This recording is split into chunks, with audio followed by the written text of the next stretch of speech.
Cada 2 homens desenvolve ginecomastia em algum momento da vida e a maioria nunca tira a camiseta por causa disso. Se você evita praia, piscina ou academia por causa do seu peito, você não está sozinho, tá bom?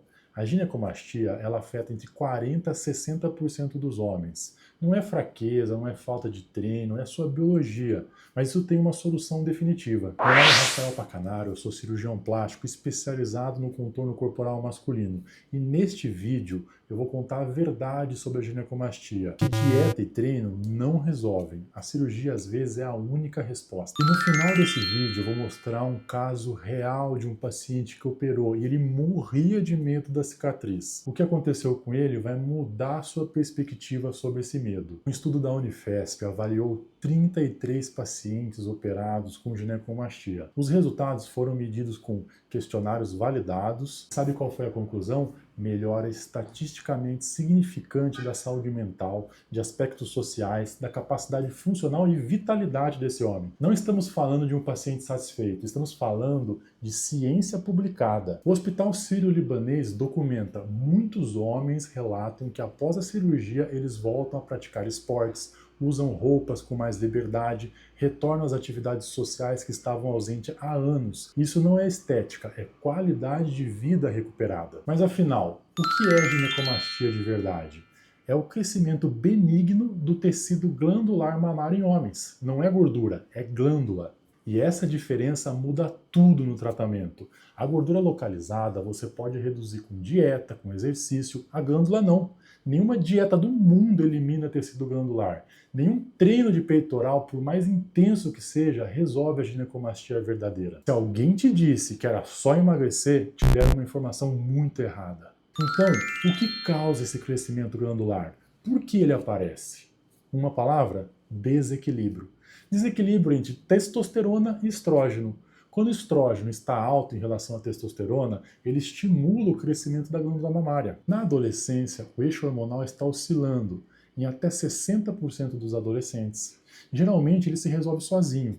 E após os 50 anos, a testosterona cai naturalmente e o estrógeno fica relativamente mais alto. Nos homens adultos em idade ativa, a causa mais prevalente atualmente é o uso de anabolizantes. Um estudo publicado no Andrology Journal mostrou que quando a proporção de testosterona e estradiol fica abaixo de 10 para 1, o risco de ginecomastia aumenta significativamente. O que acontece? Você injeta testosterona artificial, o corpo, que é inteligente, percebe esse excesso e converte parte dessa testosterona em estrógeno. O estrógeno, então, estimula o crescimento da glândula. Resultado: ginecomastia induzida pelo anabolizante. Sem julgamento. O que importa agora é entender o problema e encontrar a solução. Existem outros fatores, como medicamentos, omeprazol, por exemplo, espironolactona, finasterida, alguns antidepressivos, antifúngicos, o álcool em excesso também, doenças do fígado, hipotireoidismo, tudo isso pode causar esse desequilíbrio hormonal. Por isso, a avaliação completa com exames hormonais é o ponto de partida obrigatório para você. Vai aparecer no próximo vídeo sobre lipo-HD. Existe uma diferença fundamental entre ginecomastia verdadeira e lipomastia. E confundir as duas muda completamente o diagnóstico e, consequentemente, o seu tratamento. Já volto a falar sobre esse assunto no próximo vídeo. Mas agora deixa eu te mostrar quais são os graus dessa ginecomastia. Em menos de 2 minutos você vai conseguir identificar em qual grau provavelmente você se encaixa. No grau 1, é um pequeno aumento do tecido glandular. A gente não consegue ver muito bem, às vezes só com uma camiseta muito justa esse aumento aparece. Geralmente tem o tamanho aí de uma azeitona, no máximo um limão.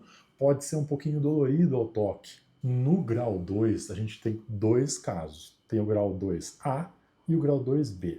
No grau 2A já é um aumento moderado, já é um volume significativo, que a gente já consegue perceber esse volume pela roupa, né? Não consegue, é difícil de esconder esse volume maior que acontece na glândula. A diferença entre o grau 2A e B é que no A não tem excesso de pele. E no grau 2B a gente já tem pele também, é um volume grande e pele sobrando. E no grau 3, aí sim, já se assemelha a um seio. A gente tem tudo, é um volume grande, muito excesso de pele, aí a gente tem que fazer um tratamento e uma redução, às vezes com cicatrizes mais extensas. Mas o que o grau define? O grau define que técnica cirúrgica vai ser necessária para o seu tratamento. No grau 1 e no grau 2A, onde a gente não tem excesso de pele, a gente consegue tirar essa glândula com cicatrizes praticamente inaparentes. Agora, já no grau 2B e no grau 3, onde a gente tem excesso de pele, a gente vai remover a glândula, mas também precisa tratar a pele. E esse tratamento de pele pode ser feito, se pouquinho, com tecnologia de retração. Agora, se no grau 3, onde já aparece um seio feminino, a gente tem que remover com cicatrizes. Aí a gente vai precisar de cicatrizes maiores. Mas quando exatamente a cirurgia está indicada? A cirurgia de ginecomastia é indicada em 3 situações principais. Primeira, quando a condição persiste por mais de 12 meses sem melhora. O tecido chegou num estágio fibrótico, ficou duro, denso, não vai regredir sozinho. Segundo, quando o impacto psicológico ele é relevante. Isolamento social, abandono da academia, evita determinadas roupas, constrangimento constante. E em terceiro, quando já foi tentado o tratamento medicamentoso e falhou. Sobre os medicamentos, eles funcionam exclusivamente na fase inicial, quando o tecido ainda está mole, inflamado, mais sensível. Essa janela dura em torno de 3 meses após o início dos sintomas. Passada essa fase, o tecido já fica mais denso, fibrótico, o medicamento não consegue dissolver esse tecido, e aí o caso vira cirúrgico. Por isso, esperar para ver se passa pode causar uma perda da janela do tratamento clínico. A cirurgia de ginecomastia tem duração em torno de 1 a 2 horas geralmente. Anestesia geral. A alta pode ocorrer até mesmo no mesmo dia, tá? Na grande maioria dos casos. Você vai usar um colete compressivo em torno de 30 dias e vai retornar às suas atividades normais em torno de 48 horas. O resultado ele é progressivo, ele é visível em algumas semanas, né? Sendo que o resultado final é em torno de 3 a 6 meses. O tecido removido não regenera, esse resultado ele é definitivo. O tecido ele é removido, porém, algumas células de tecido glandular ainda permanecem, principalmente embaixo da areola. A gente não consegue tirar microscopicamente tudo e nem deve. Por quê? Se a gente tirar tudo que está embaixo da areola, vai haver uma necrose dessa areola. Por quê? Por esse tecido que chegam os vasos sanguíneos que nutrem esse tecido. Se a gente simplesmente for lá e descascar completamente, deixando bem fininho só a pele da areola, ela com certeza vai necrosar. Então ficam pequenas células de tecido glandular abaixo da areola, por onde chega a nutrição. E também pode ser a causa de uma recidiva em alguns casos. Ou seja, se você voltar a tomar anabolizantes, caso essa tenha sido a causa, de uma forma indiscriminada, sem acompanhamento médico dos seus hormônios, essas células residuais podem voltar a se proliferar, crescer e recidivar, ou seja, voltar ao crescimento do tecido glandular nessa região. Lembra do paciente que eu mencionei lá no começo do vídeo, que tinha medo da cicatriz? Ele chegou no consultório depois de 8 anos evitando tirar a camisa em qualquer situação. 8 anos sem praia, sem piscina, não tirava a camisa de jeito nenhum. E o medo não era de fazer cirurgia não, tá? Era da cicatriz. Ele achava que ia ficar com uma marca visível para sempre. Mas no caso dele, foi possível tratar por uma incisão dentro da areola, sem tirar a pele. E a cicatriz nessa região é imperceptível a médio e longo prazo. 6 meses depois da cirurgia, essa cicatriz era completamente imperceptível. E ele me mandou uma foto lá da praia, com a camiseta na mão, apoiada aqui no ombro. Pela primeira vez em quase uma década, ele falou conseguir ir para a praia e tirar a camiseta. Isso é o que o procedimento entrega. Não é estética, é uma liberdade.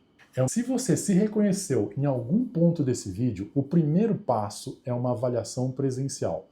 Na consulta é possível examinar esse tecido, identificar o grau correto e definir que técnica vai ser usada para o seu caso. Não existe um protocolo padrão para ginecomastia, cada caso é único. Mas antes de eu fechar esse vídeo, me conta aqui nos comentários, qual foi a situação que você mais evitou por conta da ginecomastia? Academia? praia, uma festa, isso me ajuda a entender o que você mais precisa saber e orienta os próximos passos para eu fazer mais vídeos como esse. Eu realmente quero saber. E conforme eu prometi, no próximo vídeo eu vou contar a diferença entre a ginecomastia verdadeira e a lipomastia. Porque isso muda completamente o tratamento. Se você não souber essa diferença, pode fazer um procedimento errado. E eu vou explicar exatamente como identificar cada caso. Se inscreva aqui no canal, ative o sino para não perder esse vídeo. Eu sou Rafael Pacanaro, cirurgião plástico especializado no contorno corporal masculino. Até o próximo vídeo.